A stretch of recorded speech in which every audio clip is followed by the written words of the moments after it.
Welcome to my YouTube channel. आज अपन बंगाल की खाड़ी में जल ले जाने वाली नदियों के उद्गम स्थल के बारे में अध्ययन करेंगे। सर्वप्रथम मैं आपको ये बताना चाहता हूँ कि बंगाल की खाड़ी में कौन कौन सी नदियाँ हैं जो अपना जल ले जाती है। नंबर 1 चंबल नदी, Banas. Number 3 Berach. Number 4 Gambhiri. Number 5 Kothari. Number 6 Khari. Number 7 Kali Sindh. Number 8 Parvati. Number 9 Banganga. 10 number Ahu. 11 number Nimaj. 12 number Parvan. 13 number Kakund. 14 number Menali और 15 नंबर बामनी। इस प्रकार बंगाल में की खाड़ी में जल ले जाने वाली करीब अपन 15 नदियों के नाम मैंने आपको बताए। अब अपन इन सब नदियों के उद्गम के बारे में, सिर्फ उद्गम इस वीडियो में इस ऑडियो में अपन सुनेंगे। सबसे पहले चंबल नदी। चंबल नदी का उद्गम। चंबल नदी मध्य प्रदेश के इंदौर जिले में महू के निकट विंध्याचल पर्वत श्रृंखला की जनापाव की पहाड़ी से निकलती है और यह राजस्थान के अंदर चौरासीगढ़ चित्तौड़गढ़ के निकट प्रवेश करती है। बनास नदी राजसमंद जिले में कुंभलगढ़ के निकट खमनोर की पहाड़ियों से निकलती है। इस प्रकार यह बनास नदी ऐसी नदी है जो पूर्णतः राजस्थान में बहने वाली सबसे लंबी नदी है और पूर्णतः बरसाती नदी है। इस बनास नदी में एक पॉइंट और आता है। इस बनास नदी का राजस्थान में जल ग्रहण क्षेत्र है वो सर्वाधिक है। जल ग्रहण क्षेत्र सर्वाधिक है।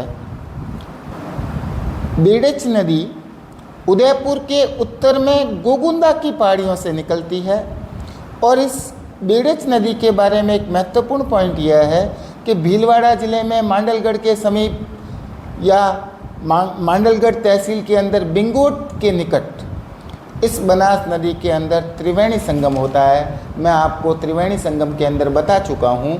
BBM अर्थात बनास, बेड़च और मैनाल, ये त्रिवेणी संगम भीलवाड़ा जिले के मांडलगढ़ के समीप बिंगोत नामक स्थान पर होता है।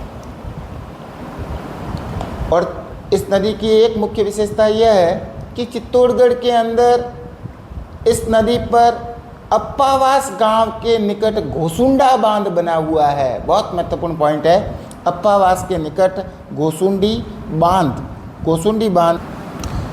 गंभीरी नदी, वैसे गंभीरी नदी मध्य प्रदेश में जावेद की पहाड़ियों से निकलती है, लेकिन सामान्यतः बुक्स के अंदर चित्तौड़गढ़ के पास बहती हुई बेड़च में मिल जाती ही, इतना ही पॉइंट दे रखा है। तो आप ध्यान रखना कि मध्य प्रदेश में जावेद की पहाड़ियों से निकलती है, चित्तौड़गढ़ में एंट्री मारती है और उसके बाद में ये बेड़च की सहायक नदी है जो बेड़च में मिल जाती है।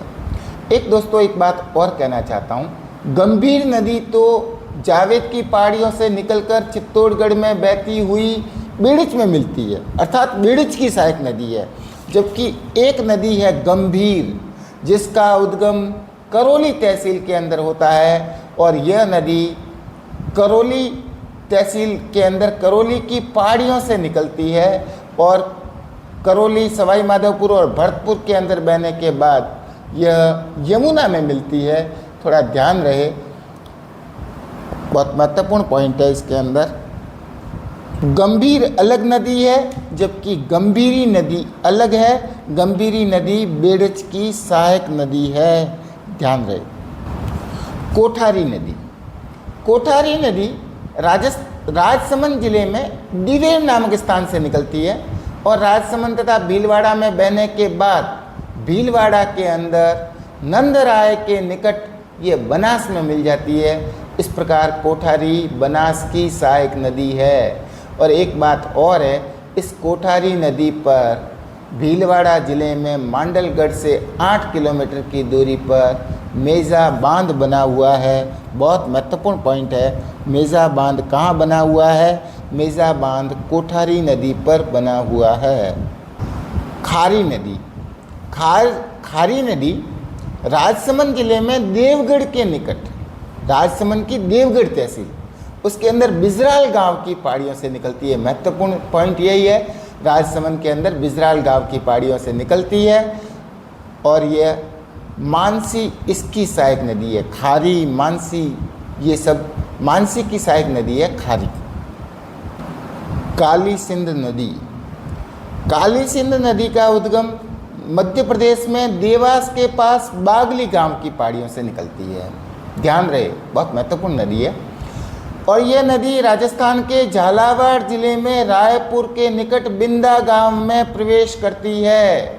अर्थात इसका उद्गम मध्य प्रदेश में देवास के पास बागली गांव की पहाड़ियों से, झालावाड़ के अंदर रायपुर के निकट बिंदा गांव में राजस्थान में एंट्री मारती है। पार्वती नदी, पार्वती नदी मध्य प्रदेश में विंध्याचल पर्वत श्रृंखला के सीहोर क्षेत्र से निकलकर राजस्थान के 12 जिले में करियाहट के निकट छतरपुरा गांव में प्रवेश करती है। बहुत महत्वपूर्ण पॉइंट है। पार्वती नदी का उद्गम मध्य प्रदेश का सीहोर क्षेत्र। बाणगंगा नदी, बाणगंगा नदी जयपुर में बैराट की पहाड़ियों से निकलती है और जयपुर में बैराट की पहाड़ियों से बाणगंगा निकलती है। इसे अर्जुन की गंगा भी कहते हैं। हम जानते हैं अर्जुन ने तीर मारा था और गंगा पैदा की थी, इस कारण से बाणगंगा को अर्जुन की गंगा भी कहा जाता है। दूसरा इसमें महत्वपूर्ण पॉइंट यह है कि यह नदी चंबल के बाद बाणगंगा ऐसी दूसरी नदी है जो अपना जल यमुना में डालती है। आहू नदी, आहू नदी मध्य प्रदेश में सुसनेर के निकट से निकलती है। अर्थात सुसनेर से निकलकर ये राजस्थान के झालावाड़ जिले में नंदपुर के निकट प्रवेश करती है। एक महत्वपूर्ण पॉइंट यह है दोस्तों कि गागरोन का जो किला है वो आहू और काली सिंध नदियों के संगम पर बसा हुआ है। बहुत महत्वपूर्ण पॉइंट है। आहू और काली सिंध नदियों के संगम पर कौन सा दुर्ग बना हुआ है? तो गागरोन का दुर्ग बना हुआ है। निमाज नदी, निमाज नदी को कई बुक्स में निवाज भी लिखा हुआ है। इसका उद्गम मध्य प्रदेश के विंध्याचल पर्वत से निकलती है और ये राजस्थान के झालावाड़ जिले में कोलू खेड़ी के निकट राजस्थान में प्रवेश करती है। बहुत महत्वपूर्ण पॉइंट है। कोलू खेड़ी के निकट राजस्थान में एंट्री मारती है। निमाज नदी का अपन ने अध्ययन किया।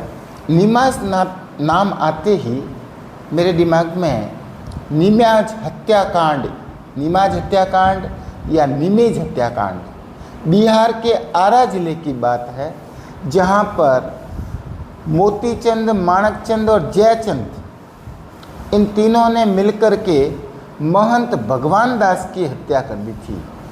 ये महंत भगवान दास की हत्या 20 मार्च 1913 को की गई थी। 20 मार्च 1913 को बिहार के आरा जिले में निमाज गांव है।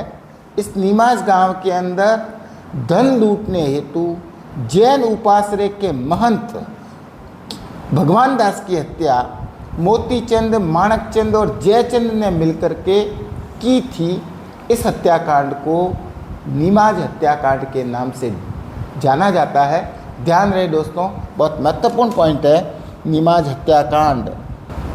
परवन नदी, परवन नदी मध्य प्रदेश से निकलकर राजस्थान के झालावाड़ जिले में खारीबोर गांव के निकट प्रवेश करती है।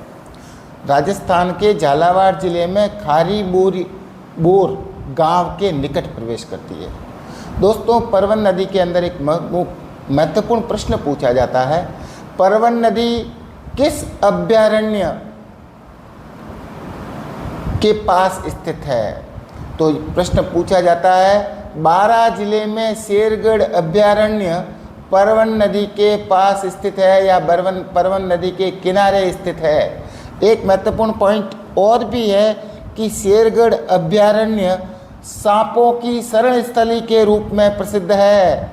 ध्यान रहे, बारां का शेरगढ़ अभयारण्य जो परवन नदी के तट पर स्थित है तथा सांपों की शरण स्थली के रूप में प्रसिद्ध है। काकुंड नदी, काकुंड एक छोटी नदी है जो भरतपुर के बयाना तहसील के दक्षिण पश्चिम सीमा से भरतपुर में प्रवेश करती है।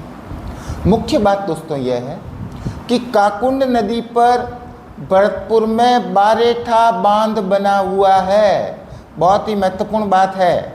और इस काकुंड नदी पर दिर नामक जलप्रपात भी स्थित है। ध्यान रहे, दिर जलप्रपात कौन सी नदी के किनारे है? तो दिर जलप्रपात काकुंड नदी के किनारे स्थित है। भरतपुर का बंद बारेठा बांध जहाज की आकृति में बना हुआ है। राजस्थान का एकमात्र ऐसा बंद बारेठा बांध है जो जहाज की आकृति में बना हुआ है और यह काकुंड नदी का जल इसमें एकत्रित होता है।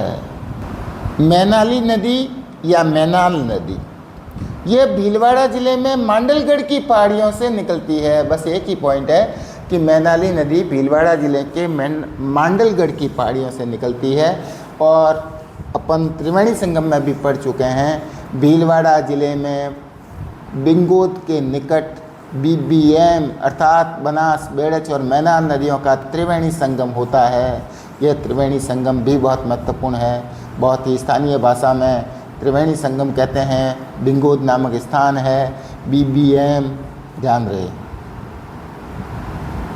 बामनी नदी, बामनी नदी चित्तौड़गढ़ ज़िले में हरिपुरा गांव की पहाड़ियों से निकलती है और यह नदी, बामनी नदी, बैसरोडगढ़ के निकट चंबल में मिल जाती है, अर्थात ये चंबल की सहायक नदी है। दोस्तों, आज अपन ने बंगाल की खाड़ी में जल डालने वाली नदियों के उद्गम स्थल के बारे में पढ़ा है। कल अपन बंगाल की खाड़ी में जल डालने वाली नदियों के उद्गम स्थल के बारे में अध्ययन करेंगे। ध्यान रहे, ये हमारी ऑनलाइन क्लास का ऑडियो मैसेज अर्थात वॉइस मैसेज के ज़रिए मैं आपको अभी तक 3 वीडियो बना चुका हूँ। ये चौथे नंबर का वीडियो है। आप इसका उपयोग करते रहें और जब भी आपको टाइम मिले इसको 1 बार, 2 बार, 3 बार सुनते रहें। दोस्तों, सुनने से बहुत ज़्यादा जल्दी याद होता है। ये मेरी मुहिम चलाई आप लोगों के लिए, इस पर आप खरे उतरें और सुने इसको बार बार, तो आपको बेनिफिट होगा, याद हो जाएगा। इसी के साथ धन्यवाद। जय हिंद, जय भारत।